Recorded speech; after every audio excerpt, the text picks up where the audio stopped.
भारतीय शेतीच्या इतिहासात आजचा दिवस काळा दिवस म्हणावा लागेल. 3 कृषी कायदे अधिकृतरित्या संसदेमध्ये मंजूर झालेले, ज्या सरकारला स्वच्छ बहुमत आहे, स्वतःचं बहुमत आहे, त्याला मदत करणाऱ्या किंवा त्याला पाठिंबा देणारे पक्ष वेगळे, अशा सरकारने शेतीविषयक असलेले कृषी कायदे स्वतःचे मागे घेत असल्याची घोषणा स्वतः पंतप्रधान नरेंद्र मोदी यांनी केली. यापूर्वी ज्या नेहरू नीतीच्या विरोधामध्ये आम्ही कायमस्वरूपी शेतकरी संघटना आंदोलन करत होती, त्या नेहरूंनी 1951ला सगळ्यात पहिली जी घटना दुरुस्ती केली होती, शेड्यूल 9, परिशिष्ट 9 असं म्हणतात त्याला. त्यातून शेतीवरचा, शेतजमिनीवरचा शेतकऱ्याचा अधिकार काढून घेतला गेला होता. त्याचं स्वातंत्र्य ते पारतंत्र्यात त्याला टाकलेलं होतं. मालमत्तेचा अधिकार बाकीच्यांना आहे पण शेतजमिनीला नाही. हा काळा दिवस पहिला होता आणि आता हा दुसरा काळा दिवस आहे. ह्याचा काही जणांना असं आश्चर्य वाटतं आहे की ह्या सरकारने असं कसं काय केलं अचानक. आम्हाला यासाठी आश्चर्य वाटत नाही की यापूर्वीही भाजप संघाने शेतीविरोधी अतिशय स्पष्ट अशी भूमिका घेतलेली होती. डंकेल प्रस्तावावरती सगळे एकीकडे फक्त शेतकरी संघटना त्याचा पाठिंबा देत होती. नशीब की तेव्हा PV नरसिंहराव यांचं सरकार होतं म्हणून ते डंकेल प्रस्तावावरती सही तरी झाली, म्हणून ते काहीतरी थोडंसं स्वातंत्र्याचं वारं, बाजारपेठेचं स्वातंत्र्य भारताला लाभलं. म्हणजे आता असं लक्षात येतं की जर गव्हर्नमेंटला शासन तेव्हा असलं असतं, यांनी शेपूटच घातली असती. दुसरा एक प्रसंग असा आहे की गोवंश हत्याच्या संदर्भामध्ये सुद्धा यांनी गोवंश हत्याबंदी म्हणजे गो हत्याबंदीच्या ऐवजी गोवंश हत्याबंदी आणून आपण शेतकरी विरोधी आहेत हेच भाजप सरकारने सिद्ध केलेलं होतं. तिसरा मुद्दा जेव्हा होता जेनेटिकली मॉडिफाईड बियाणे किंवा BT कॉटन, या दोन्हीच्या बाबतीमध्ये या सरकारने असा शेपूट घालेपणा केला होता. इतकंच नाही तर शेतकऱ्याच्या विरोधी भूमिका केली होती. गुजरातमध्ये BT कॉटन पेरलेल्या शेतकऱ्यांवरती फौजदारी स्वरूपातले गुन्हे दाखल केलेले होते. तेव्हाही केंद्रामध्ये भाजपचंच सरकार होतं. त्याच्यानंतर अगदी आत्ताची गोष्ट अशी आहे की जेव्हा जमीन सुधारणा विधेयक आणलं गेलं आणि तेही विधेयक अशाच पद्धतीनं शेपूट घालेपणा करत वापस घेतलं गेलेलं होतं. झिरो बजेट शेतीसारखा आर्थिक आणि शेतीच्या दृष्टीने असलेला उल्लूपणा करणाऱ्या सुभाष पाळेकरला पद्मश्री देणारे हेच भाजप सरकार होतं, हेच मोदी सरकार होतं. 2 गोष्टी याच्यामध्ये भयानक घडलेल्या आहेत. पहिली गोष्ट म्हणजे शेतकऱ्यांच्या दृष्टीनं तर हा काळा दिवस आहेच आहे, पण आत्ता 26 नोव्हेंबरला आपण संविधान दिन साजरा करतो आहे आणि त्या दिवशी हा काळा दिवस म्हणावा लागेल यासाठी की जे कायदे अधिकृतरित्या संसदेमध्ये मंजूर होतात ते रस्त्यावरच्या भुलक्कड आंदोलनाने तुम्ही वापस घेता.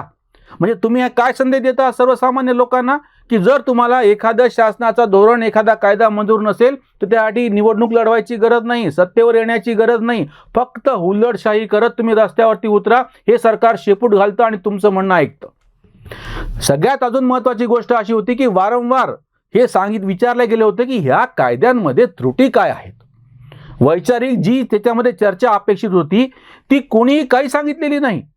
आणि आता हे सरकार पण अशा झुंड आणि उल्लू माणसांच्या समोर नमतं आणि अशी भूमिका घेतं, हे याच्यातली जास्त भयानक गोष्ट आहे. या कायद्यांनी शेतीला काय म्हणता येईल तसं ते स्वातंत्र्य म्हणजे बाजारपेठेचं स्वातंत्र्य बहाल केलेलं होतं. दुसरी गोष्ट म्हणजे करार शेती, जे आज सगळ्यात मोठी अडचणीची बाब असते की जेव्हा भाव कमी जास्त होतात. सोयाबीनच्या भावाचा व्हिडिओ आम्ही नुकताच केलेला होता.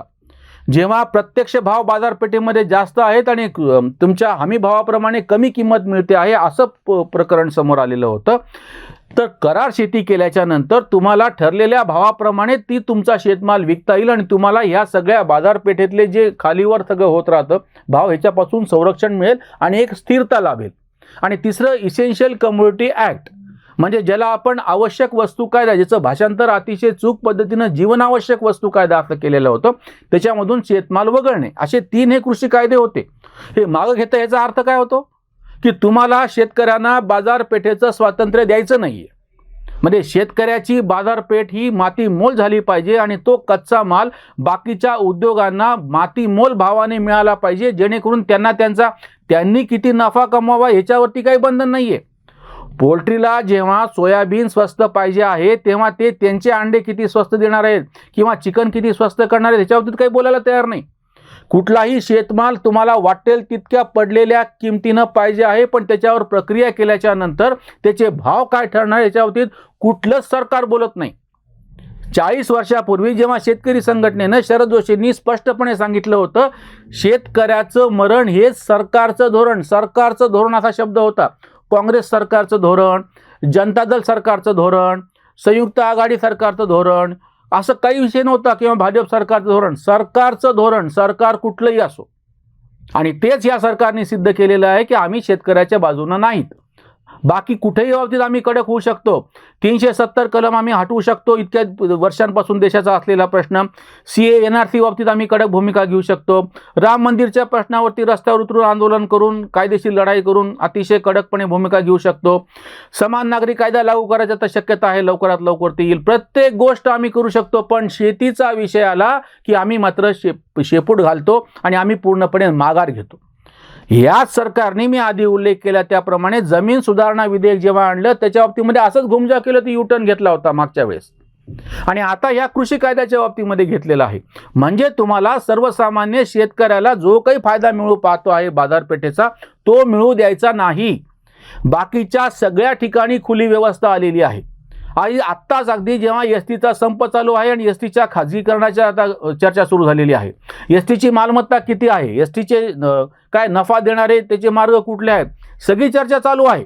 त्याप्रमाणे बदल होत आहेत. त्याच्यातले जे काही कर्मचारी आहेत त्यांचा कसा फायदा होता येईल ते स्वतंत्रपणे विचार केला जातो आहे. आणि त्याच वेळी हे स्वातंत्र्य शेतकऱ्याला द्यायची वेळ आली की तेव्हा मात्र सगळे मुख गिळून गपचूप होतात. गोवंश हत्याबंदीच्या मध्ये गो हत्याबंदी, गायीची हत्या करू नका हा विषय समजून घेण्यासारखा होता.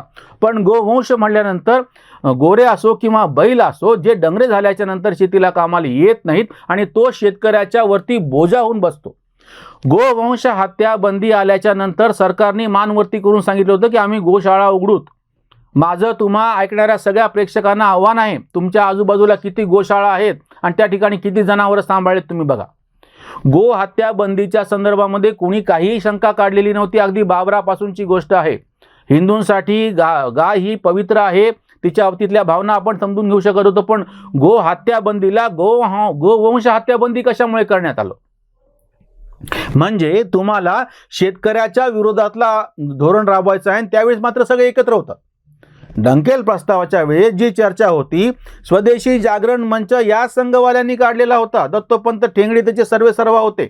आणि तेव्हा काय घोषणा, तेव्हा काय एकूण सगळी चर्चा होती की एक ईस्ट इंडिया कंपनी आली आणि 150 वर्षे भारतावरती राज्य केलं. 3,500 परदेशी कंपन्या आल्या, त्या किती राज्य करतील, हे शब्द आहेत.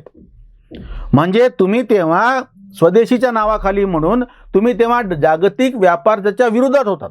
आणि आता जेव्हा जागतिक व्यापाराचे फायदे मिळायला लागले तेव्हा बाकीच्या बाबतीत तुम्ही हो म्हणायला लागलात.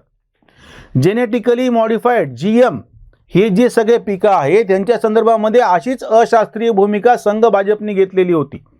BT कॉटनच्या संदर्भामध्ये पण अशीच भूमिका घेतलेली होती.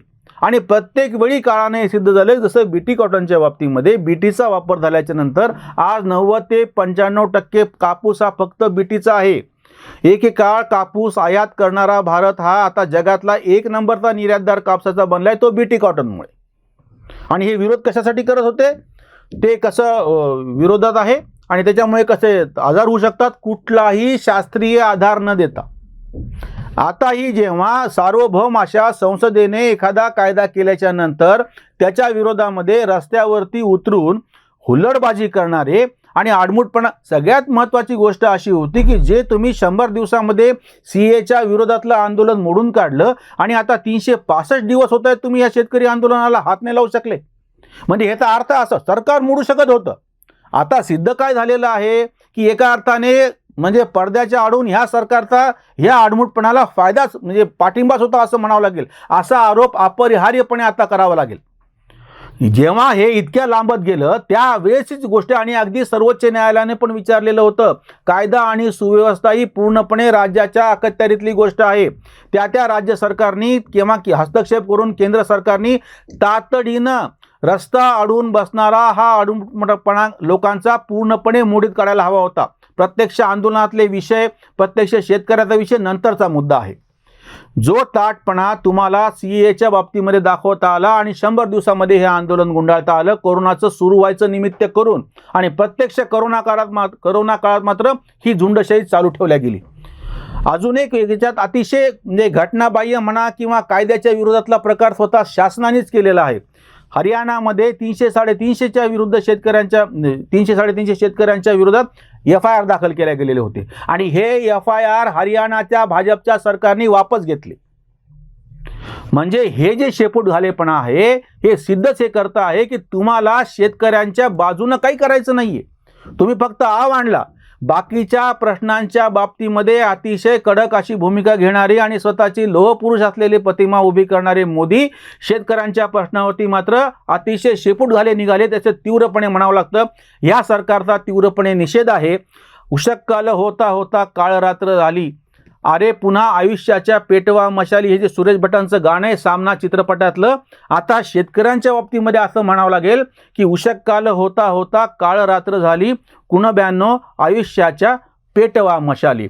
पुन्हा एकदा स्वातंत्र्यासाठी शेतकऱ्याला लढावं लागणार आहे. आणि जर रस्त्यावरती उतरून असलेले कायदे रद्द करण्याचा आडमुठपणा कोणी करत असेल तर शेतकऱ्यांना पण आता हेच आव्हान आहे की तुम्ही पण रस्त्यावर उतरून असाच आडमुठपणा करा आणि ह्या सरकारला हे कायदे परत एकदा स्थापित करण्यासाठी भाग पाडा.